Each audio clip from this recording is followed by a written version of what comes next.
बिस्मिल्लाहिर्रहमानिर्रहीम matrices and determinants chapter number 3 objective mathematics for first year. Please आप ये book purchase करें, मजीद book depot वालों की है, इंशाल्लाह आपको बहुत फ़ायदा होगा जी। भाई question number 1, define column matrix. ठीक है जी, या कॉलम मैट्रिक्स और कॉलम वेक्टर। भाई ये matrix which has only one column M cross 1 matrix of the form A1, A2, A3 up to so on, ठीक है जी, is said to be a column matrix or column vector। भाई ये matrix which has only one column, भाई एक matrix जिसका सिर्फ एक column होगा। भाई जिसका क्या होगा जी, एक कॉलम होगा, जैसे A1 J, A2 J, A3 J up to so on जी, ठीक है जी। a matrix which has only one column, जिसका सिर्फ एक कॉलम होगा, ठीक है जी, is said to be column matrix और कॉलम वेक्टर। भैया matrix which has only one matrix, a matrix which has only one column, a matrix which has only one column is said to be a column matrix और column vector. Question number 2, ये इस board में आया हुआ जी। What are the row and column matrix? Row matrix और row vector. A matrix which has only one रो, भाई जिसकी सिर्फ वन रो होगी, ठीक है, वन रो हो, और भाई जैसे ये है A1, ये जो मैट्रिक्स है is said to be row matrix और रो वेक्टर। भाई matrix which has only one row, जिसमें वन रो होगी, ठीक है जी, is said to be row matrix और रो वेक्टर्स। भाई जिसमें सिर्फ रो मैट्रिक्स होगी, एक रो हो, उसको क्या बोलते हैं, रो मैट्रिक्स और रो वेक्टर्स। अब कॉलम मैट्रिक्स और column vector. A matrix which has only one column, जिसमें सिर्फ एक कॉलम होगा, is said to be a column matrix और column vector. Define square matrix and give an example. Square matrix ये इस board में आया हुआ जी। A matrix which has the same number of rows and columns is called a square matrix जी। A matrix which has same number of rows and columns, भाई जिसमें same रोज होंगी और कॉलम्स होंगी, is called square matrix. A matrix which has the same number of rows and columns, जिसमें same रोज होंगी और same columns होंगी, इज कॉल्ड स्क्वायर मैट्रिक्स। उसको आपने क्या बोलना, square matrix. A matrix which has the same number of rows and columns, जिसमें same रोज हो और सेम कॉलम्स हो, इज कॉल्ड स्क्वायर मैट्रिक्स। जिसमें रोज और कॉलम की तादाद बराबर हो, उसको क्या बोलते हैं, square matrix. Define scalar matrix. Let A B a square matrix of order n if aij is equal to 0 for I is not equal to j and aik is equal to k, some non-zero scalar for all I is equal to j, then the matrix is called scalar matrix of order n।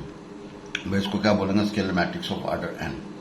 भाई इधर देखें, scalar matrix होती है कि एक square matrix होगी, एक square matrix होगी अगर उसके बाकी सारे डायगोनल के एलिमेंट्स सेम हो।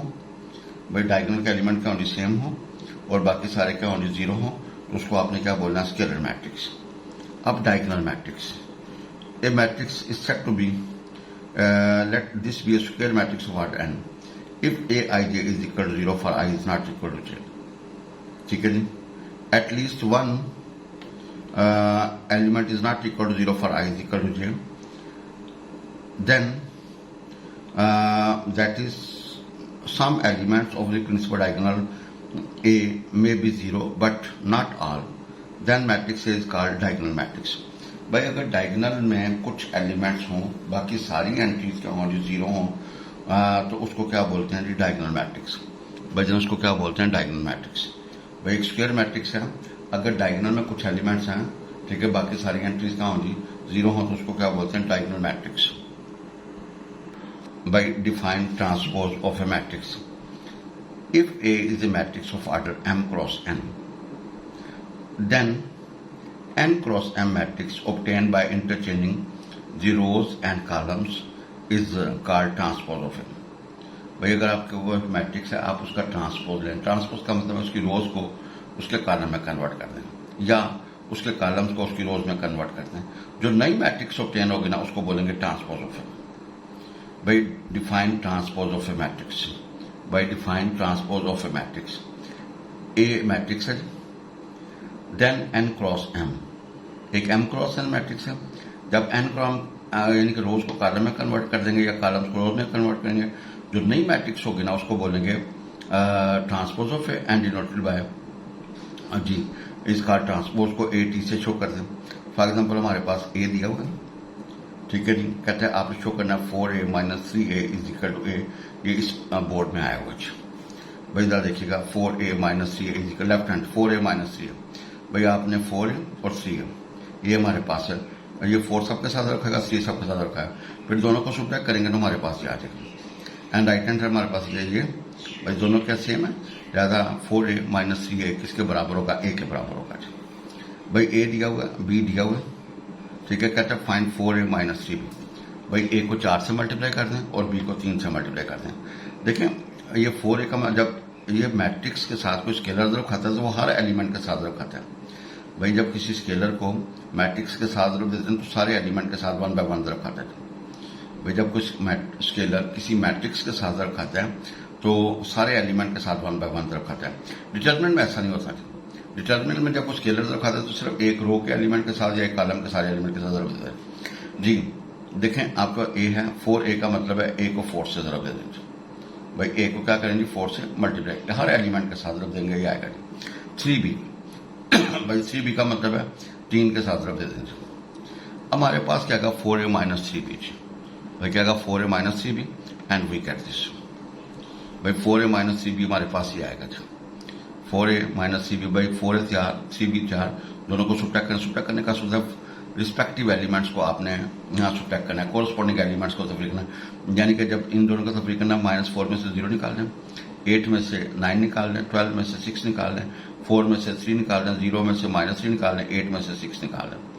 भाई 4a - 3b का मतलब है 4a में से 3b निकाल लेंगे जी। आप जरा देखें हमारे पास a है और b है। भाई फाइंड 4a - 3b। भाई आपने 4a - 3b निकालना है। भाई 4a - 3b ji. 4a - 3b, a को 4 से जरूरत है और b को 3 से जरूरत है, दोनों का आपस में तफरीक कर देते जी। a दिया हुआ कहते शो करना है a4 is equal to I2। ये इन बोर्ड्स में आया हुआ है। a4 is equal to I2 ji. a4 का मतलब है आपने a को 4 दफा जरूरत दी। पहले a स्क्वायर निकालेंगे a इंटू ए। भाई a स्क्वायर होगा a इंटू ए, दोनों लिखा। अब जरूरत देने का सोचा पहली रो को पहले कॉलम के साथ, फिर पहली रो को दूसरे कॉलम के साथ, फिर दूसरी रो को पहले कॉलम के साथ, फिर दूसरी रो को दूसरे कॉलम के साथ। हल करने के बाद we have this. Now a square is ready. Now a4 क्या होगा a square into a square. भाई a4 क्या होगा a square into a square. अब पहली रो को पहले कॉलम के साथ, पहली रो को दूसरे कॉलम के साथ, दूसरी रो को पहले कॉलम के साथ, दूसरी रो को दूसरे कॉलम के साथ, एंड वी गेट।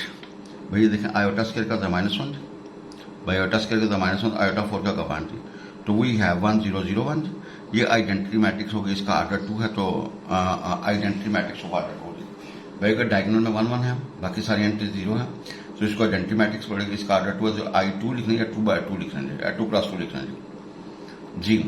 तो लिहाजा a4 किसके बराबर होगा I2 के जी। a4 किसके बराबर होगा I2 के जी। भाई a4 किसके बराबर होगा I2 के। भाई a दिया हुआ कहता है a4 is equal to I2 साबित करना है। भाई a4 का मतलब पहले a स्क्वायर निकालेंगे, a को a के साथ रखते हैं।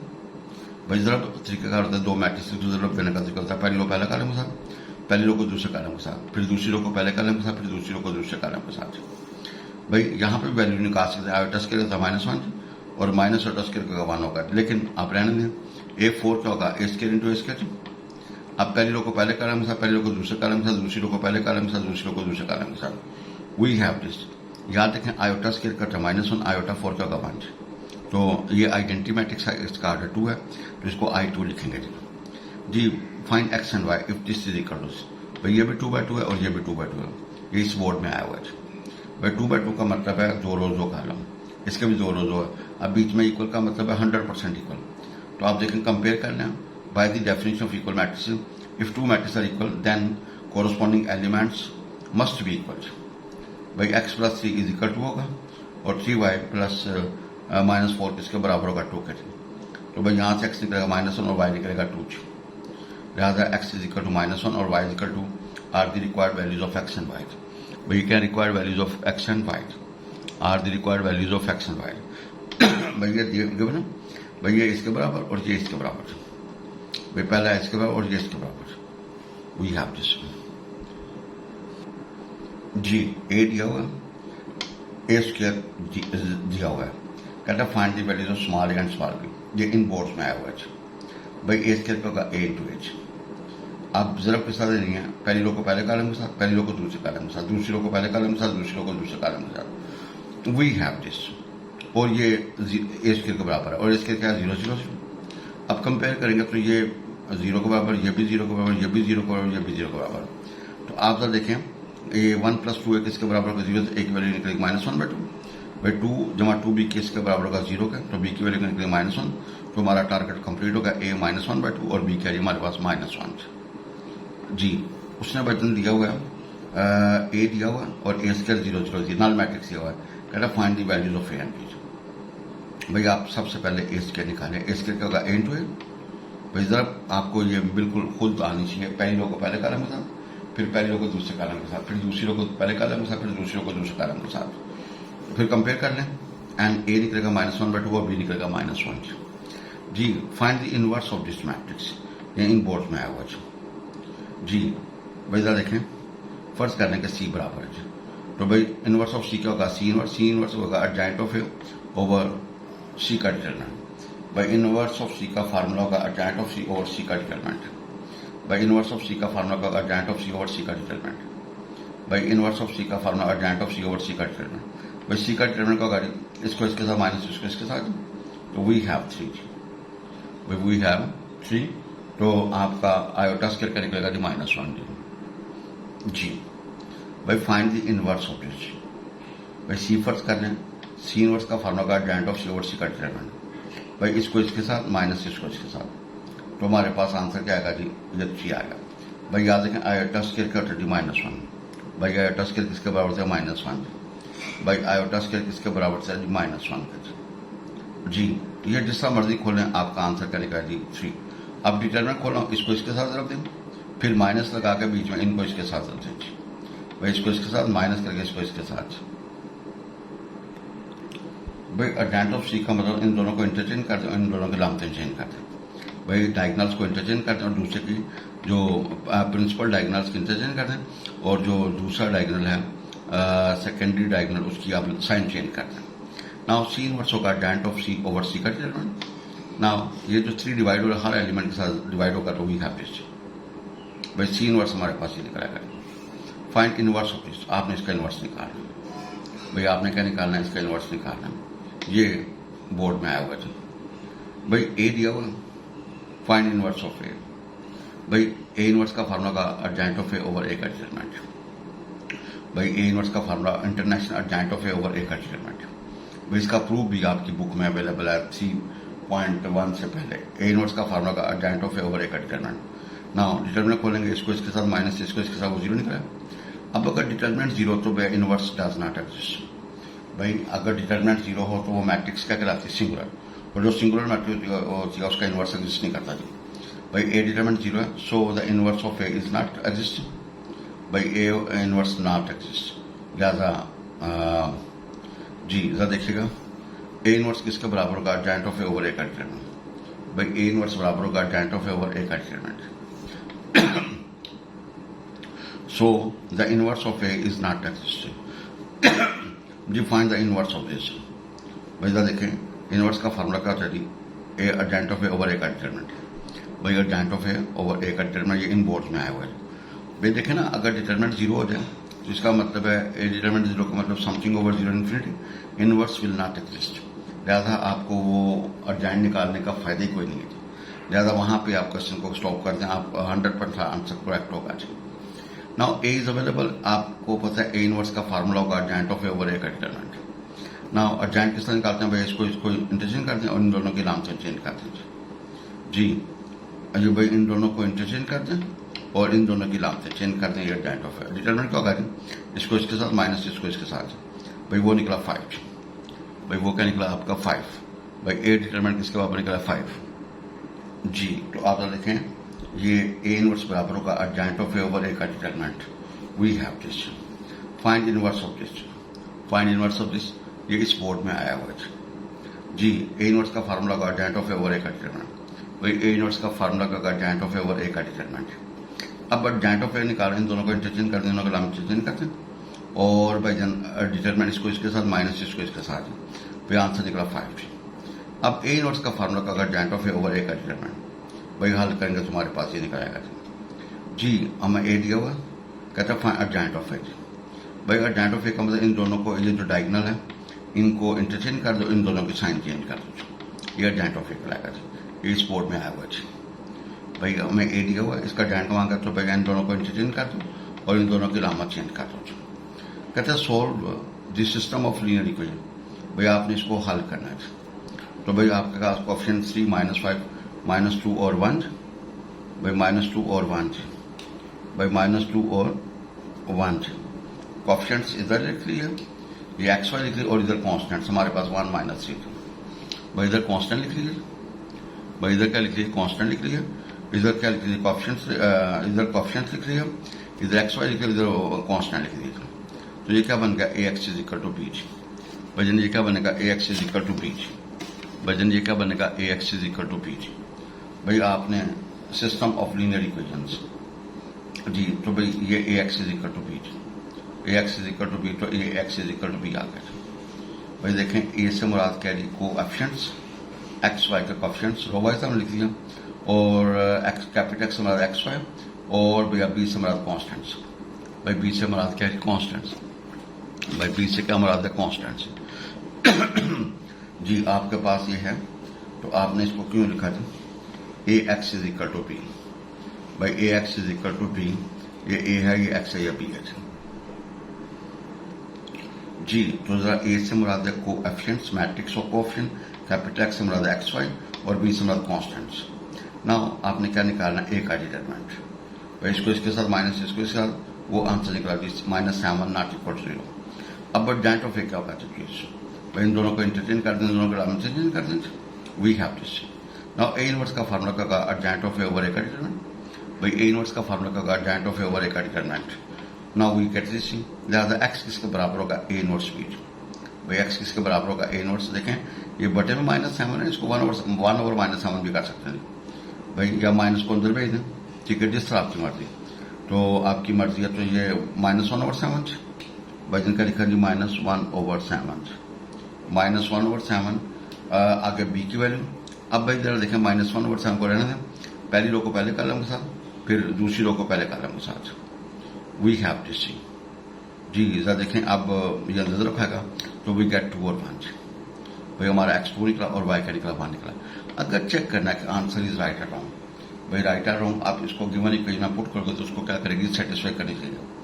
भाई ये जो आंसर निकला है अगर चेक करना है कि दिस इज राइट और रॉन्ग, भाई ये ठीक है या गलत, तो इसको उसको क्या करना चाहिए जी सेटिस्फाई करना चाहिए।